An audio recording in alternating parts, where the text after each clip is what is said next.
On today's episode of Andy and Ari on 3, presented by BetMGM, what does Miami have to do to beat Texas A&M on Saturday in the college football playoff?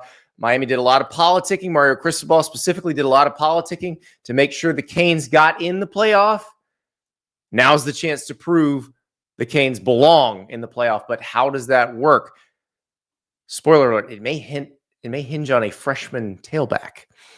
Also, we've got quarterback news. There's a big-time quarterback staying in the Big Ten. You know, some quarterbacks are leaving in the SEC and Big Ten. The question is, where might they be going? There's an ACC school interested in both. Plus, an update on the Michigan coaching search. May be a little bit longer before we get a definitive answer on this thing. And of course, that means we just get to talk about it more. We'll talk about that and everything else that's going on in college football. And today is Andy and Ari on 3, presented by BetMGM. We are presented by BetMGM. We use BetMGM lines and totals. And you can join us by joining BetMGM. If you have not signed up for BetMGM yet, use the bonus code CFB as in college football, CFB, and you'll get up to a $1,500 first bet offer on your first wager with BetMGM. Here's how that works. Download the BetMGM app and sign on using the bonus code CFB. Deposit at least $10 to place your first wager on any game. You'll receive up to $1,500 in bonus bets if your bet loses. Just make sure you use the bonus code CFB when you're signing up. So download the app, deposit at least $10, place your first wager, up to $1,500 if your first bet loses. Use the bonus code CFB when you sign up. Make this college football season one for the history books. Make it legendary with BetMGM. See BetMGM.com for terms. 21 plus only. U.S. promotional offers are not available in New York, Nevada, Ontario, or Puerto Rico. Gambling problem? Call 1-800-GAMBLER in the U.S. Call 877-8-HOPE-NY or text HOPE-NY 467-369 in New York. Call 1-800-NEXT-STEP in Arizona. Call 1-800-327-5050 in Massachusetts. Call 1-800-BETS-OFF in Iowa or 1-800-981-0023 in Puerto Rico. First bet offer for new customers only, subject to eligibility requirements. Rewards are non-withdrawable bonus bets that expire in 7 days in partnership with Kansas Crossing Casino and Hotel. Don't forget, if you haven't signed up for BetMGM yet, use the bonus code CFB and get your $1,500 first bet offer today.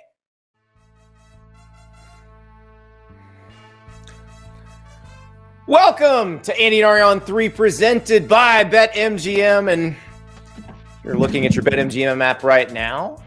You know that Miami is a 3.5-point underdog at Texas A&M at Kyle Field on Saturday, noon Eastern kickoff. Ari, we will be there. We will be heavily sleep deprived because we'll be coming off the Alabama-Oklahoma game the night before.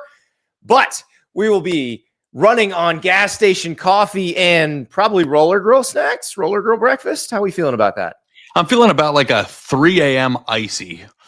Oh, yeah. Just to take the edge off a little bit. Yeah. I don't know what we're going to do. I told Brittany, I said, we might be in my house at 4:14 a.m. for an hour's sleep. We might not. We'll see how it goes. But it's good to be live here with you, Andy, and I'm super fired up for this weekend. So, and like, listen, I don't know how you feel about this. I'm not sure how the general fan feels about it. I feel like Friday night's game is a mere appetizer for the feast of the weekend. And I think the feast of the weekend occurs in College Station. Yeah, it's brunch. Like, the biggest game of the college football playoff first weekend is brunch. And this is going to be so much fun.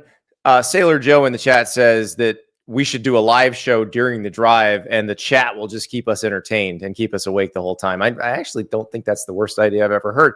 But yeah, I think my excitement for this game will keep me awake because I was reading a great column at on3.com. And if you're not a member of on3.com yet, what are you even waiting for? Best college sports coverage in America. But I was reading a great column by some guy named Ari Wasserman about how Miami, having gotten this gift of inclusion in the college football playoff, now cannot blow the opportunity ahead of it. And we had Mario Cristobal on this show on Championship Saturday, and he was laying out his case. And I think he was just giving a pretty factual argument.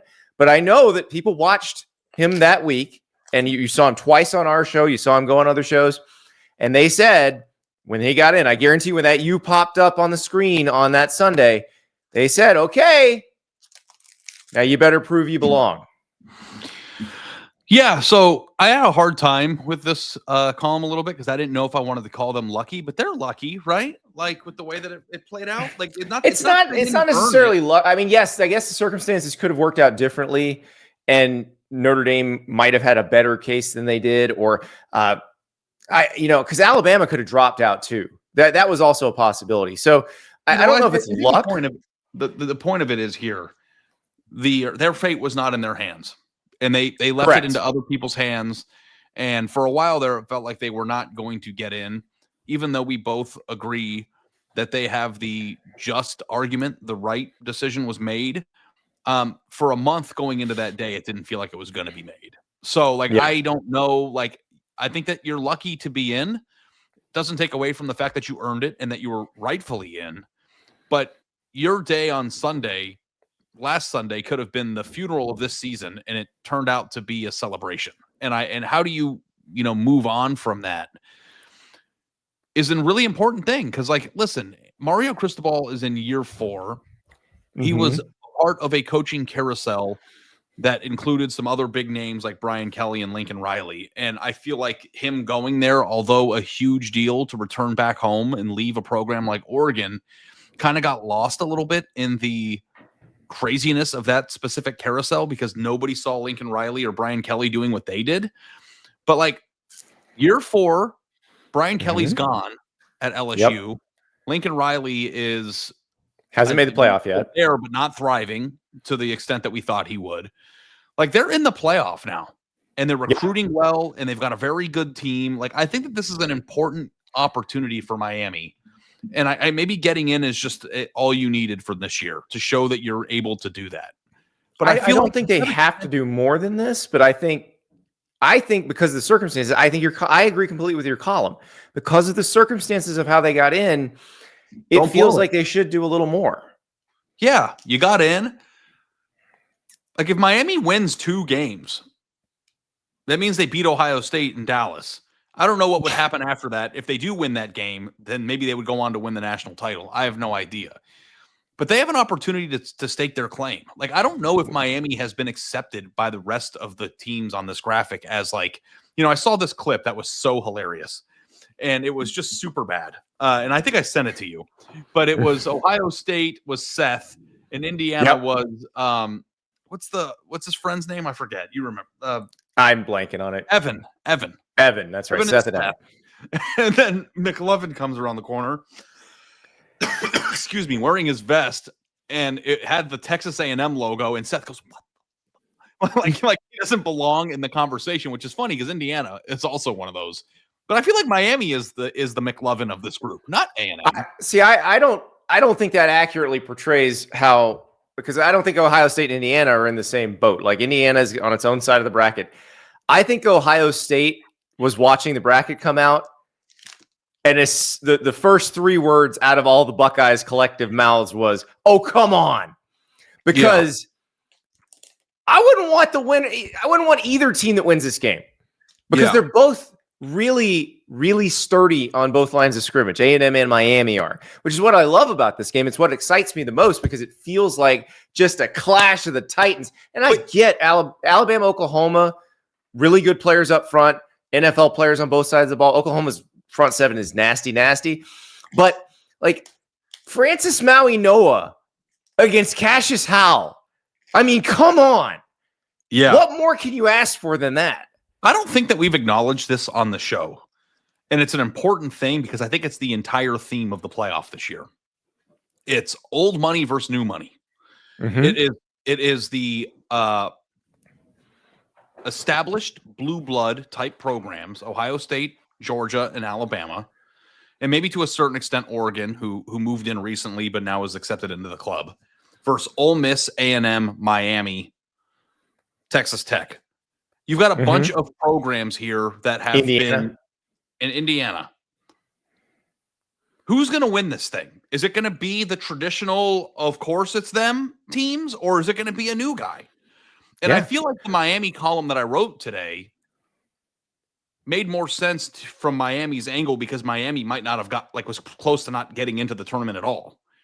But right. The same can be said about A&M too. A&M is a new team, a new kid on the block. They got criticized for their schedule too. Remember, everybody's criticized. circling the bottom of the SEC and being like, "Hey, it's A&M's SEC schedule until they play Texas."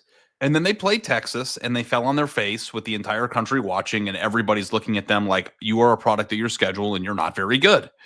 Now, I don't know what A&M actually is. They did, in fact, beat Notre Dame, holding call or not. But other than that, the only real major test that they had all year in terms of a team that is either in the playoff or playoff adjacent, they lost. So what do we really know about them?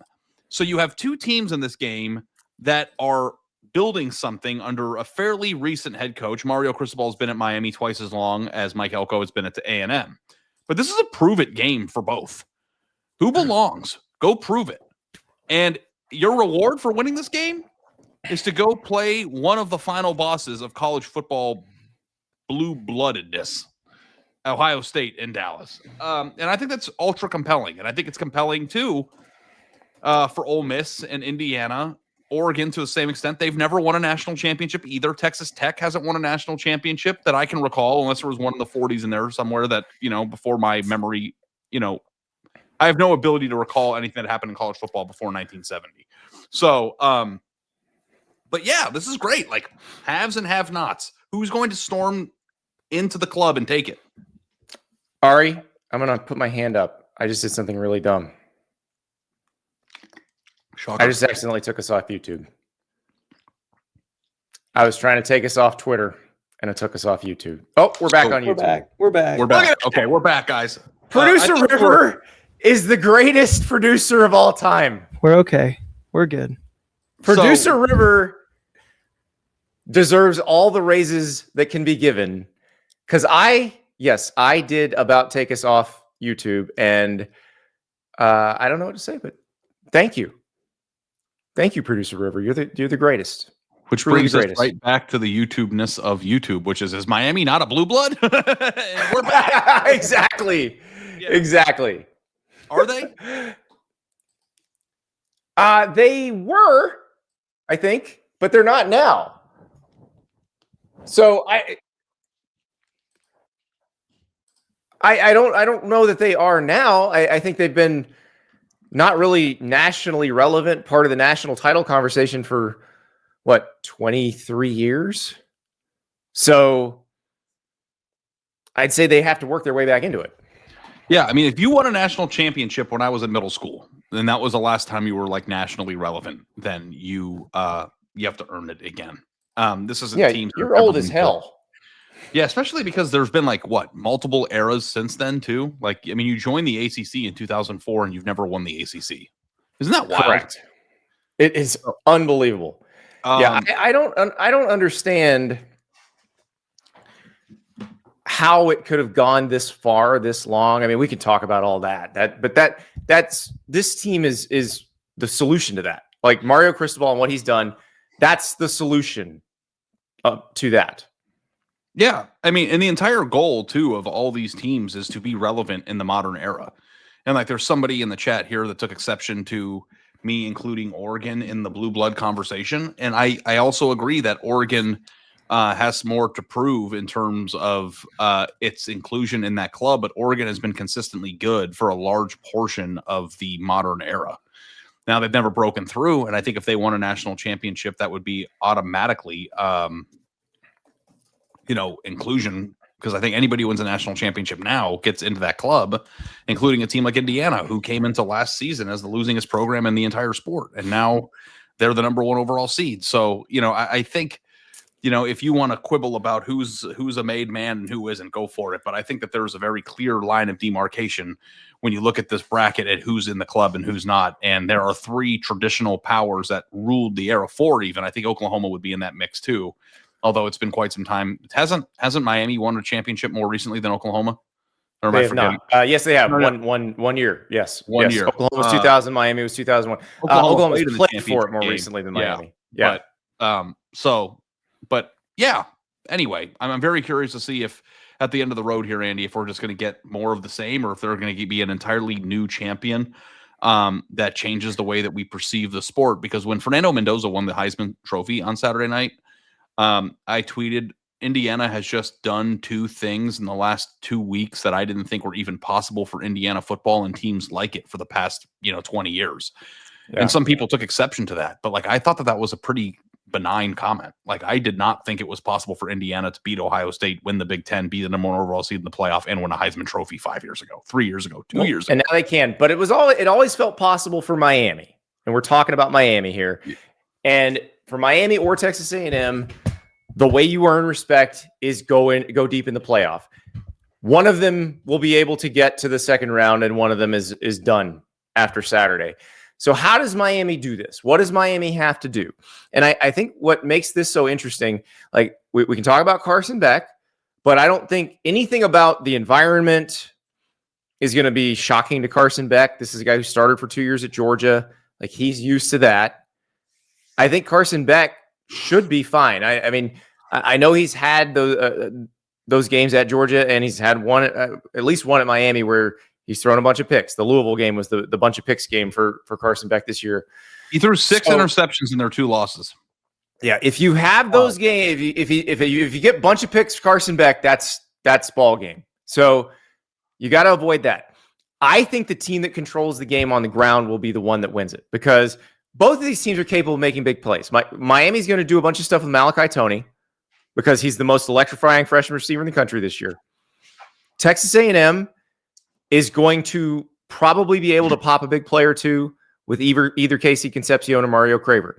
But I think it's more likely the team that wins will be the team that is grinding it out or that gets a lead and can hold that lead in the second half because they can move the ball on the ground and they can eat the clock. Both of these teams have good offensive lines. Both of these teams have pretty good running backs. But Miami's situation is interesting. You remember, Ari, Mario Cristobal talked about how much better they played in November, which was, a departure from Miami of the past few years. They got better in November. Now the games in November, Syracuse, NC State, Virginia Tech, Pittsburgh. Those were those last 4 games that they won after losing to SMU. Only Pittsburgh was good out of that group. Now they did crush Pittsburgh. But what I find interesting about that is that they kind of found something in their run game in that last period. Because remember, Mark Fletcher got hurt, I believe, in the SMU game. And so he didn't play against Syracuse, didn't play against NC State, and only had 16 carries combined against Virginia Tech and Pitt. So they went to Gerard Pringle Jr., the freshman, who had played a little bit to that point, but not a ton. Before those 4 games, he carried the ball 10 times. In those 4 games, he went 7 carries for 55 yards against Syracuse, 17 for 116 against NC State, 14 for 49 against Virginia Tech, which was his worst one, and then 10 for 82 against Pittsburgh. They needed a home run threat running the ball. They didn't have that. Mark Fletcher's a good back. He'll grind it out for you, but he's probably not a breakaway threat. Pringle might be their breakaway threat. And if you can potentially get some big plays in the run game, and by the way, Fletcher now should be healthy too. So you can batter people with Fletcher. I think that makes their offense a lot more dynamic. Yeah, and also when you get a spark at the end of the year or add a piece to your equation that wasn't a part of it and it works, that is such a lightning rod. And I don't know if I'm going to pin the entire Miami football team fate in whether or not Gerard Pringle is him as a freshman. But at the same time, I know that A&M can be run on. And I know that a lot of people have been asking Mario, because I watched some of his news conferences today, about their ability to have explosive plays in the run game. And he has acknowledged that that's important. So, I personally don't know where you stand on this whole thing, Andy, but I'm kind of surprised that Miami's an underdog in the game. And I know where the game is, and I know it's loud. But, when you look at the rosters from top to bottom, I think that Miami has more difference makers. Am I wrong about that? I think it's pretty close. I I think both teams are pretty stacked. And that's what excites me. And that's why I said the first words out of the Ohio State people's mouth had to be, oh, come on. Because both these teams at every level of the offense and defense have somebody who scares you. Like, these are athletically stacked teams. Now, you mentioned that A&M can be run on. Yes, that's true, but it's not that easy. I mean, Jeremiah Love and Notre Dame, they did run on them some. They gained 136 yards, but they only averaged 3.5 yards a carry. Yeah. The team that most successfully ran on them was Arkansas. And that game was just way too close, way closer than it should have been. Missouri averaged 6 yards a carry, but that game was never in doubt. Yeah. So Texas was the one. Texas averaged 6 yards a carry. So, and I remember watching that game with you and being surprised that A&M allowed Texas to run the ball like that. That if they play like that, Miami's going to beat them. Like, if that's the defense that shows up, Miami's going to beat them. And the thing is, Miami can make you do that. Miami can make you weak as the game goes on because Miami has that big offensive line. They will, like, Mario Cristobal is an XO line coach. Like, he wants to pound you. And I go back to that Florida game, Ari. Remember Florida got close in the third quarter? It was still a fairly close game. I think it was a one-score game. And Florida gives it up. Miami gets the ball back and then just goes on one of those punishing drives. And it's one of those where the pile's moving. Like, the back is still up and running. He gets hit 4 yards into the run and it ends up being a 9-yard run. Like, if Miami's doing that, they're going to win the game. Yeah, I mean, it's a suck your soul drive. And we see those from time to time. And Miami's done it a few times. I think that Miami's offense can beat them in multiple ways, but I also think, I really do, I think this is going to be a tremendous game because, all the things that you say about Miami, do they have, let's do it. Miami, do they have an explosive pass threat that can change the game on a dime? Yes. Right? Mm-hmm. Does Texas A&M? Malachi Tony. They have two of them. Casey Concepcion and Mario Kraber. Does Miami have multiple running backs on their team that excite you and potentially can move a pile? Yes. Does Texas A&M? They have one in Reuben Owens. We'll see about Le'Veon Moss. It sounds like Le'Veon Moss, they were expecting him back when they thought they had a bye. Like, they figured if they had a bye, they were going to get him back for that first playoff game. Mike Elko said this week it's sort of wait and see, which suggests to me that they might need to win this game to have Le'Veon Moss playing again this season. But they have a good running back. EJ Smith. EJ Smith will run on you too. And by the way, when Le'Veon Moss is healthy, you could make the case that he's one of the 5-10 best running backs in the entire sport. Like, that's not just they're getting somebody. He's a really good player. Does Miami have a really good front seven? They do, and a terrifying pass rusher in Ruben Bain. Also, Akeem Messidor, nothing to sneeze at as well. And does A&M have a terrifying pass rusher? Yes, his name's Cassius Al. So you go down the list and they both. Now here's the real thing, because I was higher on Marcel Reed and his Heisman candidacy than most other people. In fact, I was ridiculed in the On3 group chat for it. Who are you taking at quarterback in this game? Oh, they've both wowed me and they've both let me down. Like, that's the problem. In both cases, you don't know which guy you're getting. I mean, the more you do this game breakdown, the more it turns into the Spider-Man meme. You're right. And right down to both of them trying to get the respect, because this is the one where all of their conference mates believe, oh, you're just buying your team, blah, blah. And like that matters. Everybody does that. But that's, you're just trying to buy the best. Like, yeah, they're both trying to earn respect. And the only way you get it is you move ahead in this tournament. And so they got to get through each other. Somebody said Ari looks like he can't wait to tell people he tried kombucha. I've never had kombucha. Yeah, I heard it tastes terribly. Lastly, one other comparison between these two teams that I'm curious about. I was a guest on a podcast this morning And I said, if Miami or Texas A&M wins, I would not be surprised if they gave Ohio State a game because they both possess things that could hurt Ohio State's weakness, which is a really 100%. And the person that I was on the pod with said, I can't imagine Mario Cristobal ever coaching well enough in game to give Ohio State an issue. So the question I have for you is, Mike Elko, a coach who earned an extension this year and has, become the epitome of Aggie. Do you question or fear Mario Cristobal in a big game moment still, or do you think that that's been overblown? I don't worry about that. I think he's going to be fine. Yeah, I don't either. I think it's overblown. I know the Georgia Tech game a few years ago happened. I know he should have taken a knee. I think if he gets in a situation like that now, he's going to take a knee. Yeah. Also, when you think about how quickly a coach's reputation can change, think about where we were on December 16th of 2024 and what we thought about Ryan Day. And now let's talk about December 16th, 2025 and what we think about Ryan Day. I think perceptions and, layups and low-hanging fruit on how we feel about people can change quite dramatically with 2 or 3 successful games.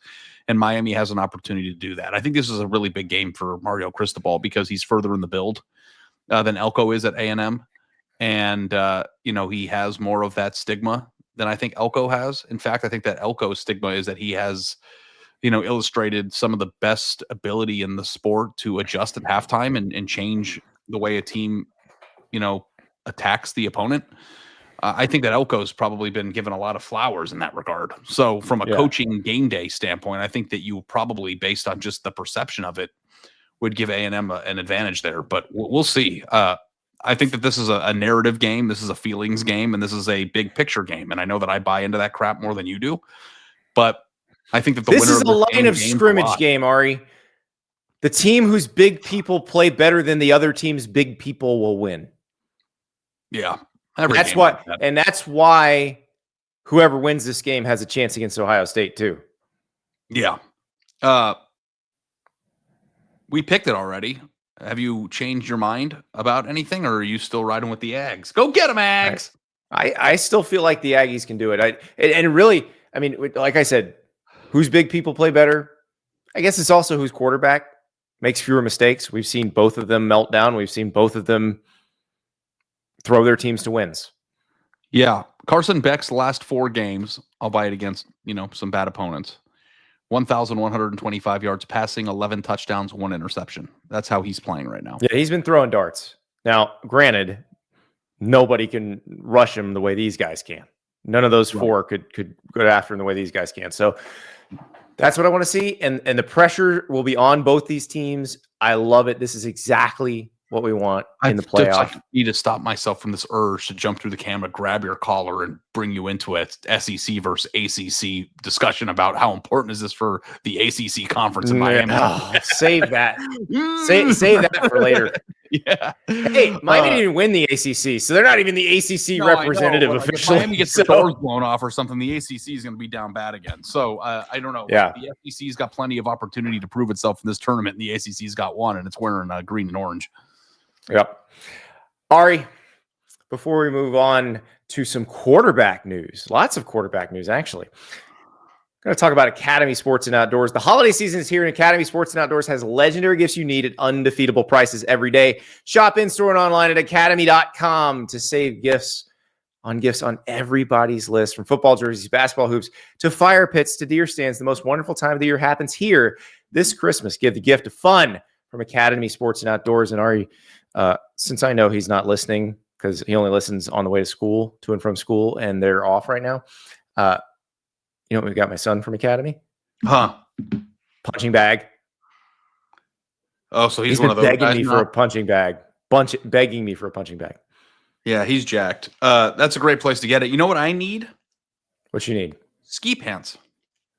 Ooh, there you go. My pop over to Academy. You need a ski bib? I'm going skiing during the Christmas season this year. And I went snowboarding a few times in my 20s, but we're getting on the slopes. I guarantee you're better at it than me. I am a terrible, terrible skier. I just roll down the mountain. So Yeah, hitacademy.com or visit an Academy Sports and Outdoors store, and you will find whatever you need.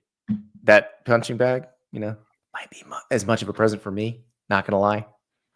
But I appreciate the folks at Academy. All right, let's talk quarterbacks because we have multiple pieces of quarterback news. And do you want to start with the one staying or the ones going? Going is more interesting. All right, DJ Lagway and Dylan Raiola. Our Pete Nakos had an interesting story about one school that would be interested in either of them or is at least exploring the possibility of either one. And that would be the Louisville Cardinals. Okay. I just thought that all these quarterbacks are going to LSU. Well, I think LSU can probably only take one former starter. Because I was trying to explain this to a friend of mine today. Like, if you're going to pay up to get somebody who's been a starter, chances are it's not really an open competition. So you can't really take two of them. And also, they might be expensive. Yeah, LSU has been in the headline for everyone. LSU is in the market for quarterback, but I am kind of intrigued by this Louisville thing. Let's talk about it. Yeah, so Jeff Brom, obviously very good coach of quarterbacks. He's been very successful through the years. Miller Moss is done. He's out of eligibility, so they need a new quarterback, kicking the tires on DJ Lagway and Dylan Raiola. I don't, obviously not taking both of them. And I don't know if they end up taking either of them, but I am that's the one thing. We said that with Lagway, especially because he has some traits that just from an arm talent standpoint that most quarterbacks don't. If he got with a guy who is a renowned quarterback whisperer, and I think Jeff Brom qualifies here,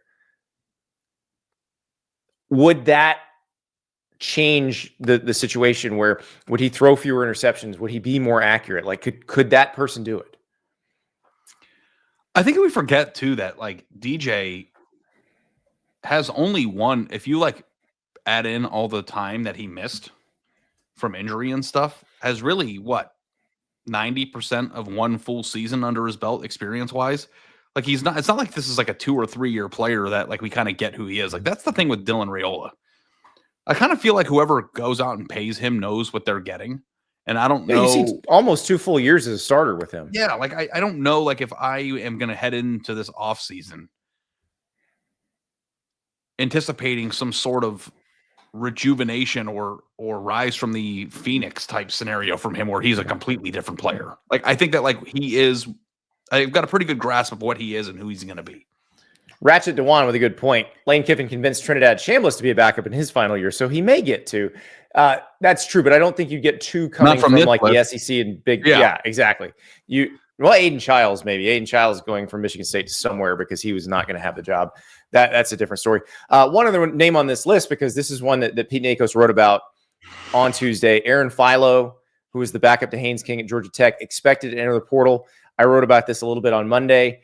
If he enters the portal, I would think the heavy favorites would be Florida. His former offensive coordinator Buster Faulkner at Florida now, so I would think you'd have an Aaron Philo, Tramell Jones Jr. quarterback competition in the spring. How are the people in Gainesville going to like that? I don't know if they're going to like it or not.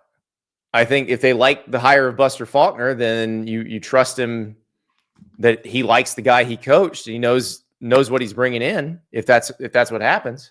Yeah. Not much of a sexy splash there.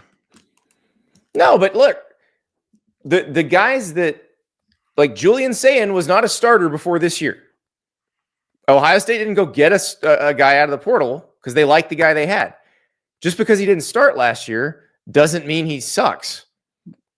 Haynes King was a pretty good starting quarterback last year. I think Julian Sayin is a terrible example on how to make. Well, he's a 5-star recruit. That's true. And also committed to Nick Saban and then transferred to Ohio State. Like that's okay. Any quarterback who like Fernando Mendoza at Cal. Yeah. Nobody knew who he was. I knew who he was. He was a starter for a year. And he was awesome. No, before he became the starter. Oh, yeah. No, I know. I just mean like from a and actually Philo we've seen start because he had to start a few games when Haynes King was hurt. Yeah. So, and how did you feel like he performed in those games? I thought he was pretty good. He was better this year than he was last year. When he played as a freshman, it was a little bit tough.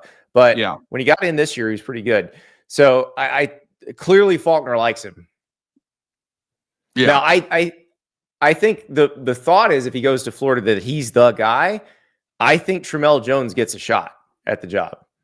Because Tramell Jones has the support of the players that are coming back for Florida. Like the locker room loves that guy. And I think that's why they want to keep him. Yeah.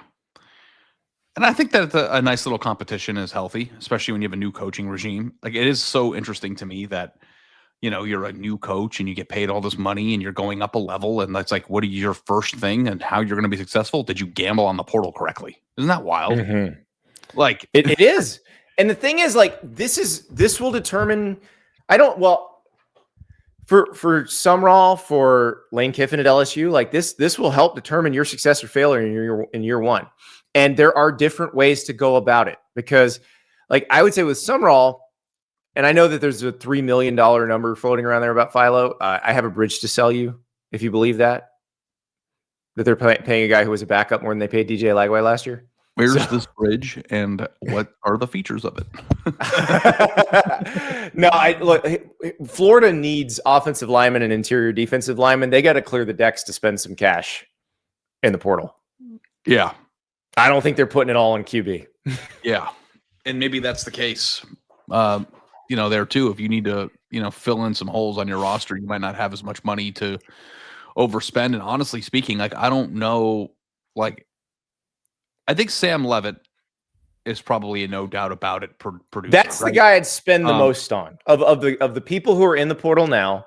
Sam Levitt is the one I would be willing to spend the most money on because I feel like he's proven it the most, that he's done the most, that his skill set translates to any level of competition. Now, number 2 in this group would be Brendan Sorsby for me. Right. Because he's also proven it. But Brendan Sorsby is not $2 million, right? I don't know what we got to figure out what the market is because Darian Mensah was $4 million last year. Like we've got good solid reporting on that.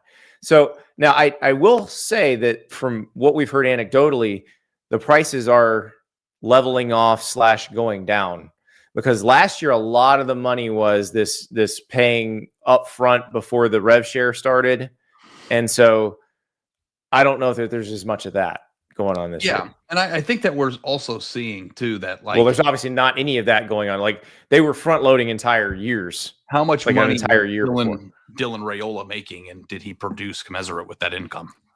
Yeah. How much money was DJ Lagway making, and did he perform commensurate with that income? Yeah. How many of the people in the portal? Like that's the other thing too. I know people leave for different reasons. Not everybody in the portal is in the portal because they were not successful. But if you're in a position to make a ton of money in NIL and you gave the place that was paying you what they paid for, more often than not, you're not in the portal because it's a good working functional business relationship that's actually fruitful. So, let's talk about a player who fits that mold right after I tell you about Huel. That's right. The Huel Black Edition, the best meal replacement going. I put the powder in, I shake up the bottle, I drink, and I've got a full meal with 35 grams of protein, all the vitamins and minerals I need. Huel is the world's #1 complete nutrition. If you use the promo code STAPLES15, you get 15% off your first purchase of $75 or more, plus a free gift. You can also go on Huel.com, that's Huel.com, and get the Daily Greens, which is a great way to start your day with 42 vitamins, minerals, and superfoods, super greens, adaptogens, lion's mane mushroom, and 4 grams of fiber. Also, you can do the Huel Black Edition ready to drink and the super greens at your local Target. So you can pick them up at Target or go to Huel.com, that's Huel.com. Use the code STAPLES15 for 15% off your first purchase of $75 or more. Ari, you just mentioned a quarterback who came from the portal, got paid, then performed commensurate or maybe even overachieved relative to that pay, and is now still the starter at his school, which, God, it feels more rare than anything, even though that's how it's supposed to work. USC announced on Tuesday, Jayden Maiava will be back as a Trojan for another season. And why not? He was awesome last year. Like I think with Jayden Maiava, you're only deciding whether you're going to go to the NFL or not, and he's coming back to USC. Candidate, honestly. Well, and maybe he feels like he needs another year, and USC felt like, okay, we're going to pay you fairly, and you get one more year of seasoning. We get a really good quarterback, and everybody's happy. A lot of people were laughing at this like re-signing ceremony. Like, is this the thing now? I mean, Ari, after yesterday, I'm not like I get it. They're free agents every year. Like they're free agents every year.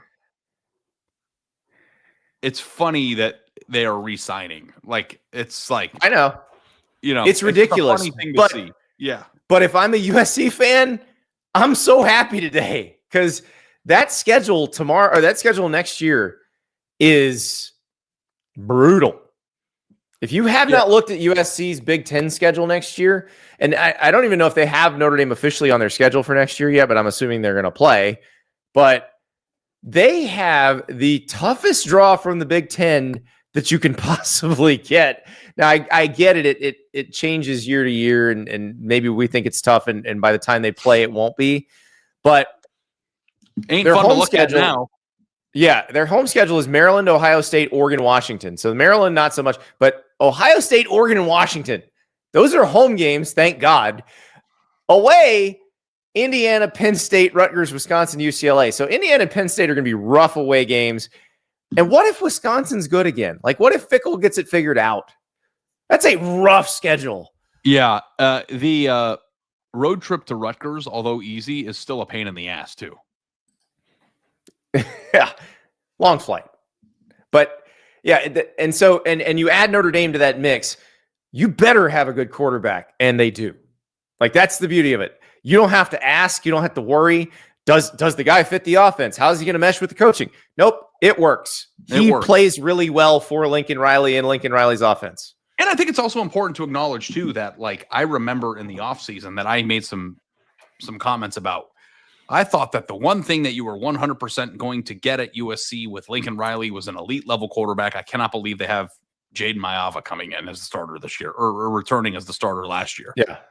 That worked out pretty good for USC. So like, yeah, like I think that like Lincoln Riley, for as much flack as he has taken over the course of the past few years, has still shown that he knows what he's doing at the most important position. I think he deserves credit for that. Yes. Oh, also Arch Manning's coming back too. Did he resign? I don't think they did a ceremony. Okay. Arch's not really one for that, but he did say he's coming back, which his grandfather did tell us that before the season ever started. And then Arch was like, poo-poo that for a little bit. But yeah, okay. We haven't unpacked this. And I want to for 5 minutes with you. Sure. Was Arch good this year? He got better as the season went on, for sure. Would you say that was a successful year for him? It depends on what are we talking about? Because you were the one who said he couldn't possibly not get to New York. So I think you're probably saying it's unsuccessful. Was it a success? It wasn't a successful year because they didn't make the playoff. But did he get better? And is he in a position to be a really good quarterback next year? Yeah, he is. So there's the insane expectations, which is you have to be the greatest thing that's ever happened to college football to live up to the hype that created out of your control. Correct. Which he clearly didn't live up to. But first year starter against that schedule improved as the year went on. Like a normal person, if his name was Steve Mack, would he have had a good year?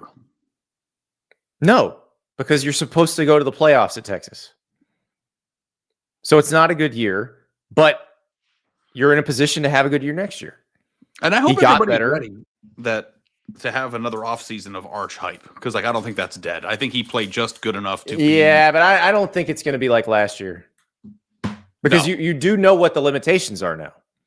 He's definitely going to be a top 5 odds in the offseason to win the Heisman next year, though. Of course, but that's because that's who everybody knows. It's like a coaching carousel situation where everybody's like, Urban Meyer, because that's a name they know. So that's all that's going to be. Yeah. Speaking of the coaching carousel, we got to break down the Michigan coaching search and where it stands. But first, we need to talk about Panini. our friends at PaniniAmerica.net. That's the place to go to collect your favorite college and NFL stars. I got a pack of Donruss right here, Ari. I'm going to open it up. I know you have some unbelievable stuff on your desk, but we're going to hope that I grab something awesome. Look at this. Hey, Georgia fans. I wonder if Matt, the Georgia fan who is always trying to trade Mike Bobo. Hey, Matt, Garrison Hurst right there. Well, Caleb Williams, who also growing into a very good quarterback at his level. Hey, rated rookie Emeka Ibuka. He's going to be amazing for the Bucs for a long time. Got Antonio Gibson, Tank Dell, Dominators Tyreek Hill, a throwback rated rookie, Jalen Noel. I don't know what makes that a throwback because he is a rookie right now. Jake Bates, we got a kicker card. How about that? Dude, Brandon Jermaine Edmonds by the way. and Andrew Van Ginkel. Andrew Van Ginkel. I've got a pretty interesting card here that is topical. What you got? Yeah. Here is a 2025 National Treasures Collegiate booklet of Quinn Ewers. Oh. It opens Look up like at a that. book. It's a patch. With an and autograph? behind It says Longhorns. And then on the back, it's to number to 99, and then you close it like a book. Mm-hmm. And I have a Benjamin Morris National Treasures Collegiate RPA right here. Badass at Notre Dame. And then a first off the line limited edition Tez Johnson Oregon patch auto. Wow. Just sitting on my desk right here. Some of it's coming in, some of it's going out, but we're running the card game like the Navy on my desk right now. I wish I could like zoom out and show you. It looks like a Panini box exploded in my office. They're everywhere. I need to like figure out a better organizational pattern, but this is my favorite thing in the world. So grateful to have Panini as a sponsor, and it's an activity and a hobby that I very much enjoy. So check it out. PaniniAmerica.net to start your collection today. Programming note, because I'm an idiot and killed the YouTube feed at the wrong time.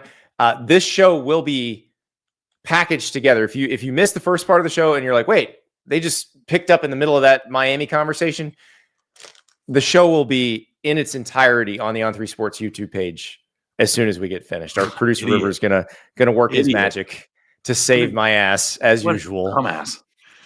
That's happened, pal. Listen, I'm not gonna ever get on. Yeah, that's not a little mistake, Ari. That's a big mistake. Yeah, that's a bad one. I think that over the course of time, you've done more good than bad. So we'll let it hope so. I hope so. We'll see if they keep me employed. But we got to talk Michigan coaching search now, because the job has been open for 6 days now. And it's interesting because the name that continues to pop up and that has been the name we've talked about the most, and he keeps saying things, he keeps getting asked things, Kalen DeBoer. I'll point out when Alabama's job opened, when Nick Saban retired, Kalen DeBoer was the head coach, I believe, within 48 hours. Certainly within 72 hours.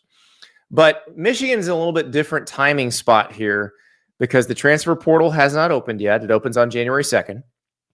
And signing day has passed, so there's no rush to try to get somebody in before signing day. So they don't have to do anything immediately, but I'm sure if you're a Michigan fan, you're like, what the hell? When are we getting a coach? So let's talk about the various people.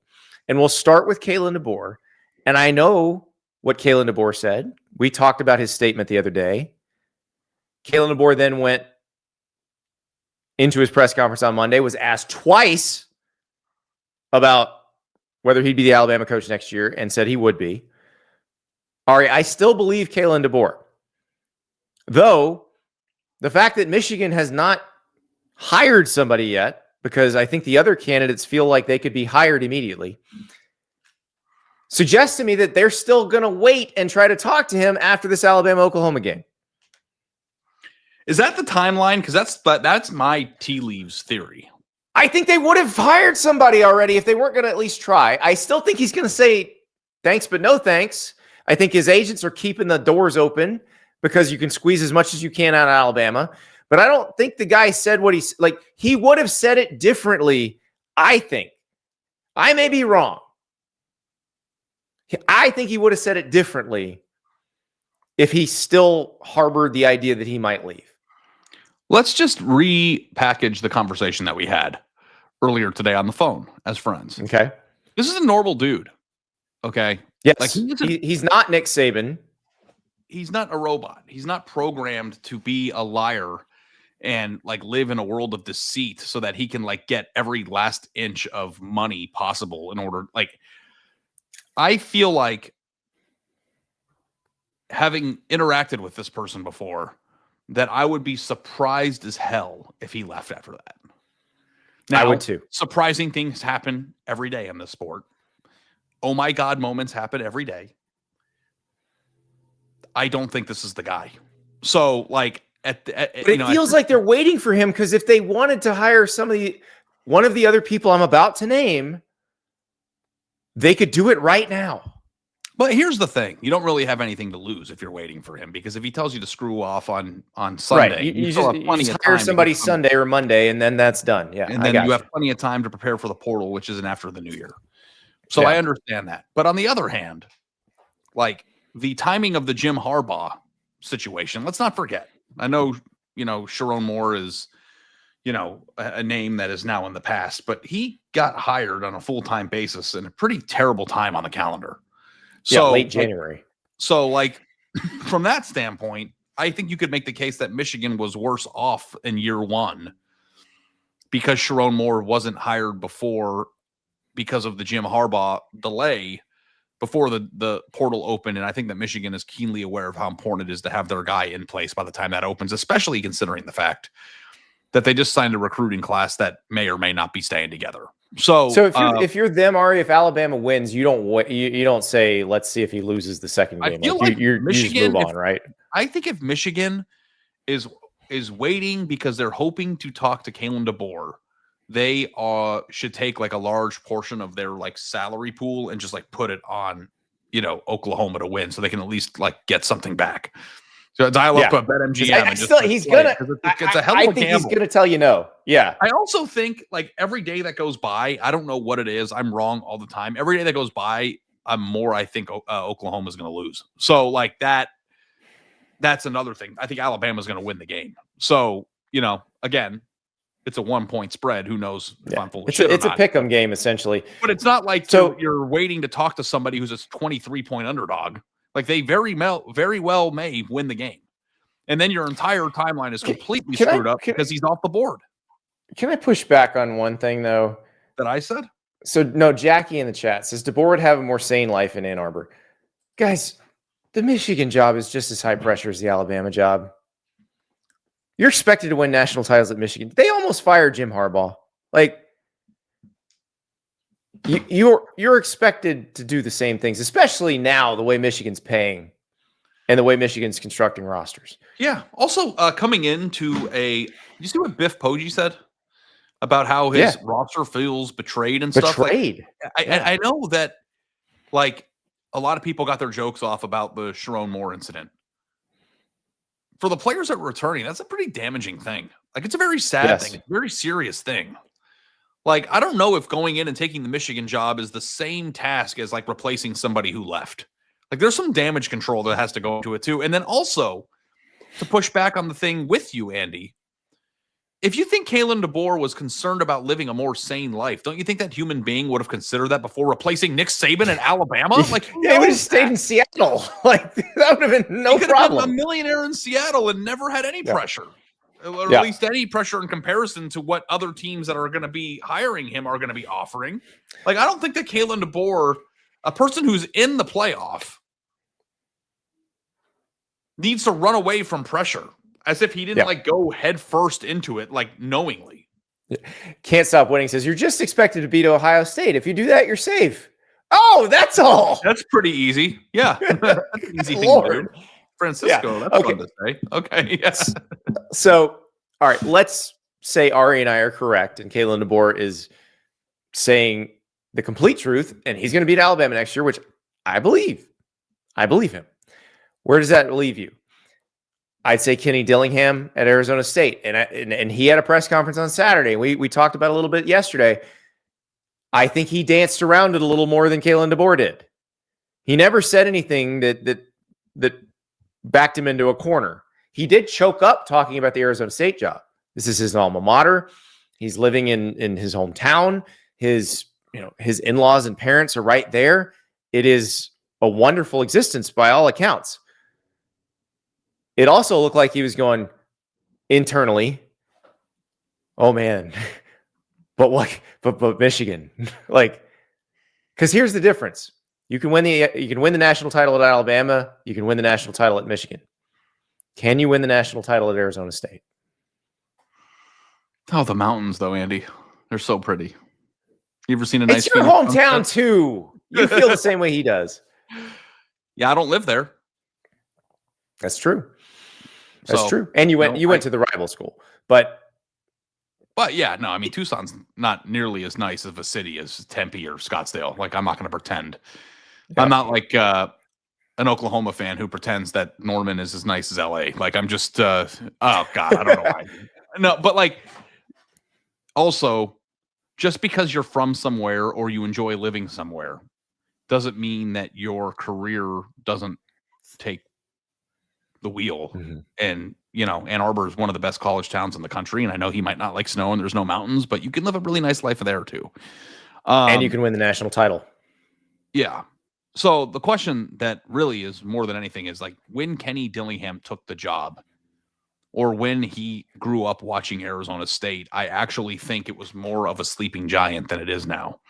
I wonder if the new way that the sport is constructed based on the unbalanced power dynamics of the other conferences and how expensive it is to keep your players. It's not just as easy as, you know what, in 2017, if he took this job, you're going to activate the Valley the same way he wants to now, sign really good players in and around your state and develop the shit out of them and keep them for 3 or 4 years. You have as easy of a path as anybody else in your conference.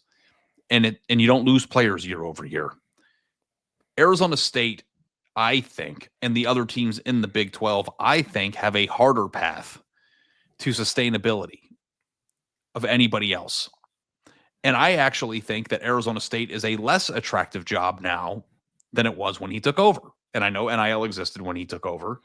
And I know that he was in the modern era.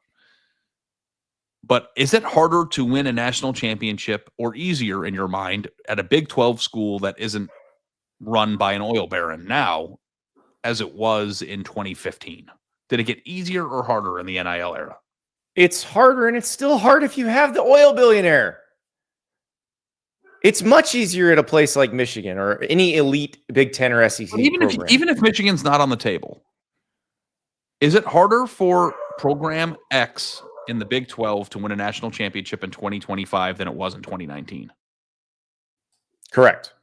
It is harder. Although the perception is saying that there's more parity, right? Like you would think that maybe it's easier because none of the teams at the top are stacked. There's more parity in the Big Ten and the SEC because they have similar amounts of money. But the ghouls at the end of the road aren't typically as deep and as talented as they were in 2017 either. Like the mountain, like there's more obstacles, but none of the obstacles are quite as high. Yeah. Still. So if you want to win a national championship, you might have to move away from mountains is what I'm getting at. So who else?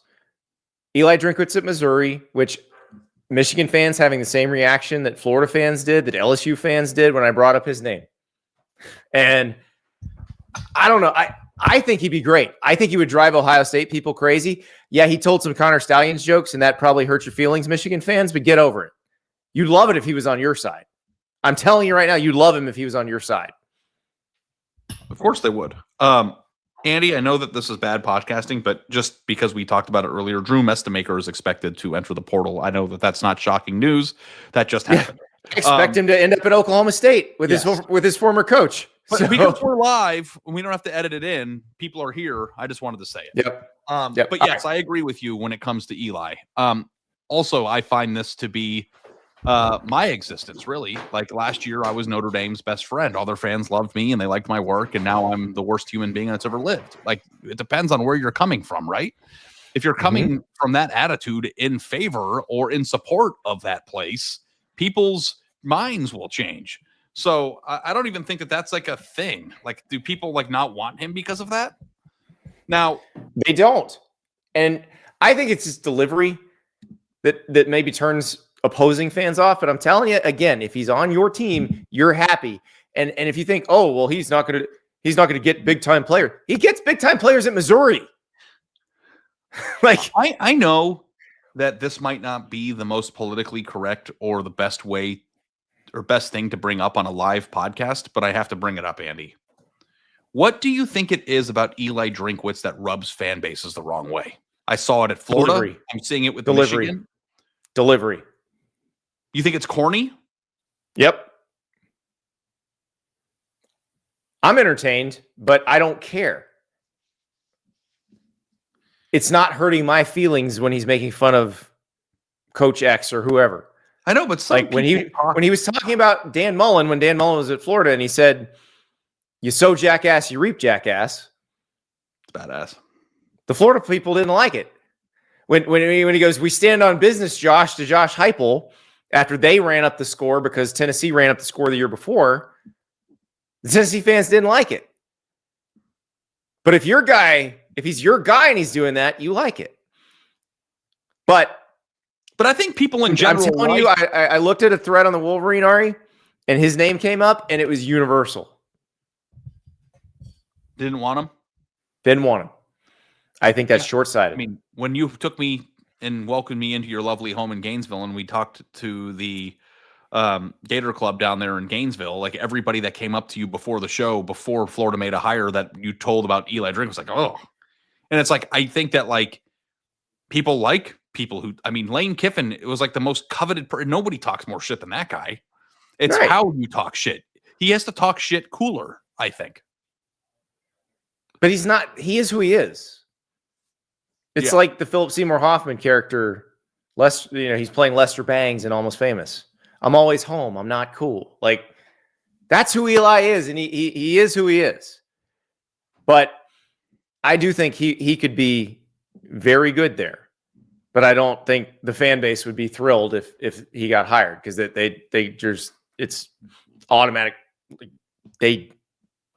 Same reaction, every fan base. Do you think that Eli Drinkwitz, if and when given an opportunity like this, will go to a bigger place, talk the same corny stuff that he talks, win games, and become like a Darth Vader? I think he'll annihilate people if he ever gets one of these. And when he does it, he will annihilate people. Do you think that the corniness will turn into coolness? Yes, to that fan base. But Steve Spurrier is the coolest person who ever lived, and Tennessee fans and Georgia fans hated him. They've grown to respect him now. Yeah. But when he was coaching against them at Florida and South Carolina, they hated him. I think the thing that you and I are not connecting on, and I just want to reiterate, is that it's not that the opposing fan bases that he talked crap about don't like him. I don't think that he is a candidate that will excite anybody for some reason. And I don't know why. No, I'm saying the same thing. Okay. We're agreeing. Okay. But I'm telling you, if you're a person who feels that way, you're probably wrong. And when he takes one of these jobs, he's going to murder people. Yeah. So just, put a pin in that one. I may be wrong, but we'll see what happens down the road. I don't know that he's going to get this one. Another one for this one, Clark Lee, Vanderbilt. Okay. Is it just the same? Drinkwitz and Lee, by the way, both were talking to other schools that were open during this cycle. Both of them got extensions already. But Michigan has a lot of money and can pay whatever buyout they need to pay. Drinkwitz's didn't even go up. I'm trying to use this QR code on our thing to open up Nakos' story on my phone, and I'm just going through this list here. And this list is very similar to all the hot boards from all the other head coaching jobs. And I think it's almost as if there's only a select set of really good coaches that people would be comfortable hiring in a big time job. And I feel like we're banging our heads against the wall again with the same stuff. And it's like, why is Glenn Schumann not on this list? Like, why is there no hotshot coordinator that's ready to take this job? Well, there was a hotshot coordinator. Will Stein got the Kentucky job. Would he have been on this list? Yes. Okay. I feel like it's like Jedd, Fisch, Eli Drinkwitz. Yep. Kenny Dillingham. And let's talk. Jedd Fisch just finished his season. Yeah. Ready to go whenever. So you've got him. Now, Jedd Fisch also was a Harbaugh assistant, so you have to decide on that. And the other guy I'm going to bring up is Jesse Minter, who's the Chargers defensive coordinator, currently working with Harbaugh, was Harbaugh's defensive coordinator at Michigan. So talk to somebody who's involved in Minter's NCAA case. His show cause is done. Now, it may not have mattered because Jeremy Pruitt got the injunction in court in Alabama that basically is probably going to invalidate every show cause around the country. But Jesse Minter's, the timing of it is expired. He can coach in college now. And I also think that there's a clear difference in line in the sand if you are a Michigan person who is wary of going back down the Harbaugh path. I don't think that hiring Jesse Minter and hiring Jedd Fisch is nearly the same thing. Jedd Fisch there, but he's not involved briefly. Right. And Jedd Fisch went off and did his own thing. Like, he might be a Harbaugh disciple to some degree, but he's like a Bill Belichick disciple too. Like, it's not like he's direct branch.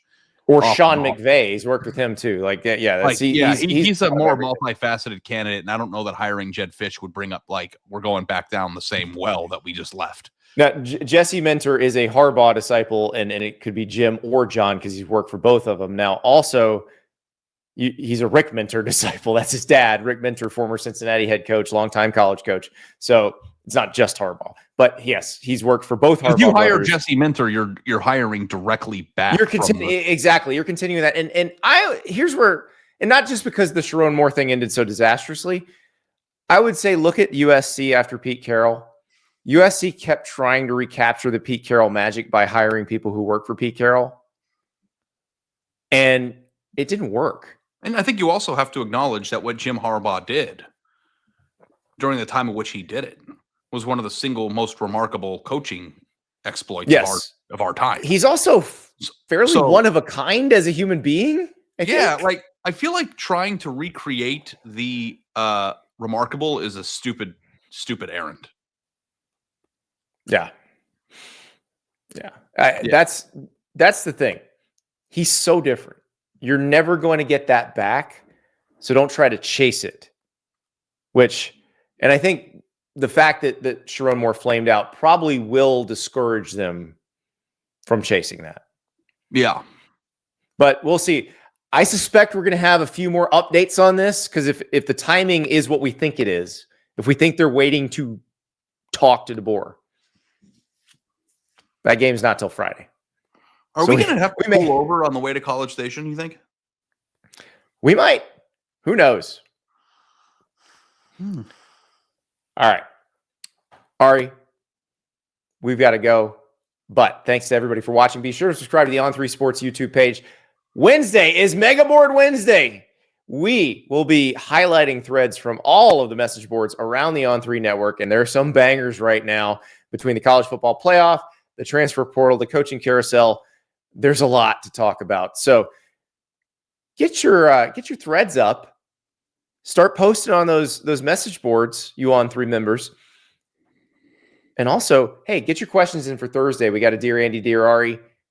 Andy Staples on3@gmail.com. Ari.wasserman@on3.com. Give us your questions, and we will attempt to answer them on Thursday. But tomorrow, the Mega Board. We'll talk to you then.